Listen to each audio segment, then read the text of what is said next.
Are you struggling for time? Do you find yourself thinking or even saying out loud, I'm so busy. I'm so overwhelmed with many tasks. There's just too many distractions that I cannot get to focus my time on things that are important to me. I just don't have enough time. These are all valid thoughts and concerns, but I encourage you to pause for a while and reflect on your relationship with time. Scholars Unbound is a bi monthly podcast or video series that showcases the voices of scholars who know no boundaries when it comes to the pursuit of knowledge. You will hear insights from their experiences as international scholars and how these influence their research, hoping to inspire future scholars to be fearless, global, and unbound. I'm your host, Dalia Simangan. Recently, I was listening to an episode of the Making Sense with Sam Harris podcast, and that episode features Oliver Burkeman's philosophy on time management, based on his book 4,000 Weeks Time Management for Mortals. My relationship with time is still a work in progress, but Burkeman eloquently put into words how I view the limited time I have in this world as a mortal. He said that the most fundamental issue that many of us encounter when it comes to time management is that we are unwilling to face the reality of our finitude. As he said, we are finite creatures in a sea of endless possibilities.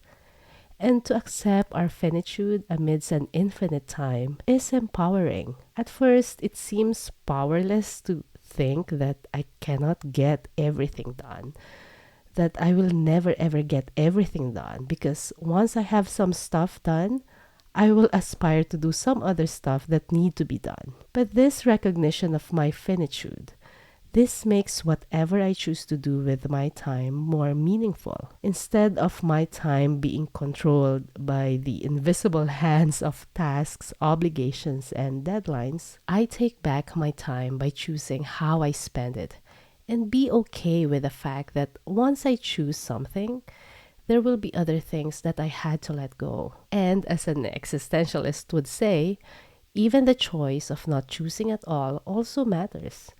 Because of my finitude, my choices are also finite, which is not a bad thing if I really think about it because it makes my choices matter. It makes my choices more intentional and more meaningful. Of course, there are economic factors, social and cultural factors that come into play when thinking about our relationship with time. Perhaps we need more money, we need to fulfill some social obligations, we need to respect some cultural norms, and these are all important. But for this episode, I just want to focus on our relationship with time in academia. In particular, our time spent on teaching, meetings, research, and writing. I think I've mentioned in this podcast before that I really enjoy managing my calendar. I keep a digital calendar attached to my email account, and I also keep a paper calendar in my notebook. I also have a to-do list, which I find satisfying to accomplish at the end of every day. Early in my career, I get so upset with myself whenever there's a task left unticked, whenever I move activities in my calendar, and the most anxiety inducing one is whenever I had to cram something just to meet a deadline. I believe it was very rare for me not to meet deadlines because I really thought I was so good at time management. I scheduled tasks in advance just in case something unexpected happened in between. But then I always felt panic whenever I see that buffer period getting slimmer closer to the deadline whenever I had to attend to more urgent tasks. So sometimes just to keep that buffer, I would work longer hours. I would add more working days just to make my calendar the way I planned it to be. And I've always been proud of being on time, of being able to manage my time wisely, and that whatever practice or habits I was doing were effective because I get to deliver my tasks on time. But my relationship with time is not just about delivering tasks, ticking the boxes, or feeling satisfied with how organized my calendar looks like. My relationship with time is not about how much I produce, but about feeling content with what I produce during my working hours. That is 8 hours for me, considering that I really work during those hours. And it's about being okay and not feeling guilty or panicked whenever I don't finish whatever I thought I could finish in 8 hours. I now accept that sometimes, if not often, I underestimate the number of hours I need for certain tasks. And if I underestimated those tasks, I try not to clock in more hours. It's easier said than done, I know, but I really try to just be okay with it and accept that next time I will have a better understanding of how much I can do. My relationship with time is no longer focused on productivity. I now recognize that there will always be too many tasks, and even after I finish these tasks, there will be new tasks that need to be done. Before, whenever I finish what I aim to finish and find myself having extra time, I will see what other tasks I can do. The more efficient I become, the more tasks I finish, but it doesn't mean that I have more time. I just ended up with having more tasks. Efficiency could be higher productivity, but it doesn't equate to having more time.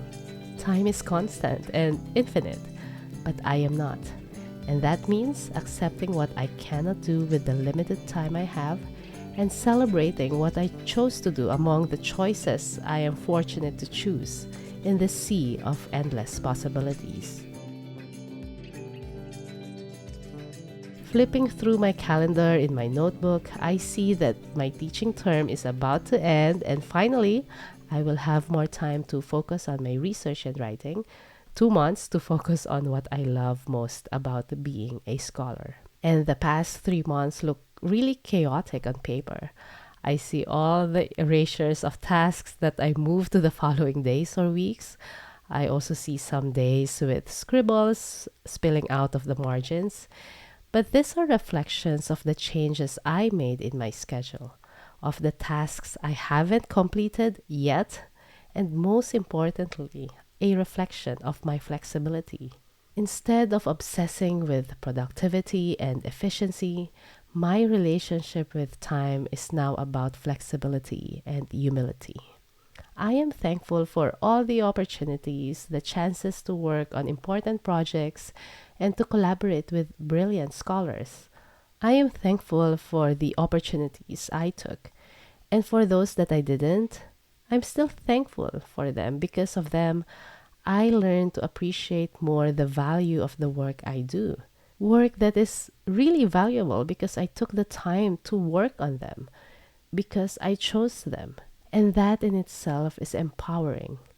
And I'm okay with the fact that there are just some things that I cannot do, not because they are less important, but because I know that I get to do more quality work if the work fits in my number of hours. This change in mindset works for me. And I encourage you to also reflect on your relationship with time. Where does your time go? How do you want to spend your working hours? How can you limit distractions and improve your focus during your working hours?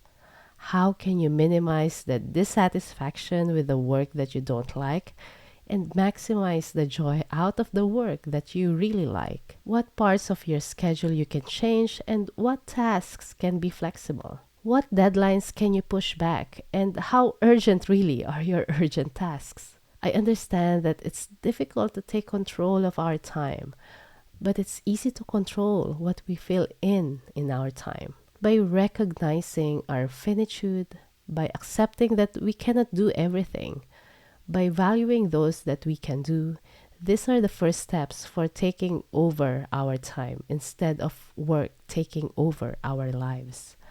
As I said, my relationship with time is still a work in progress, but I'm content with how it's progressing. I may still feel overwhelmed at times, but such feelings don't last as long as they used to be. I still clock in a couple of hours at night and on weekends, but I still see to it that I spend more time with what's important for my relationships in my life. I still get agitated sometimes when a flood of emails suddenly arrives in my inbox.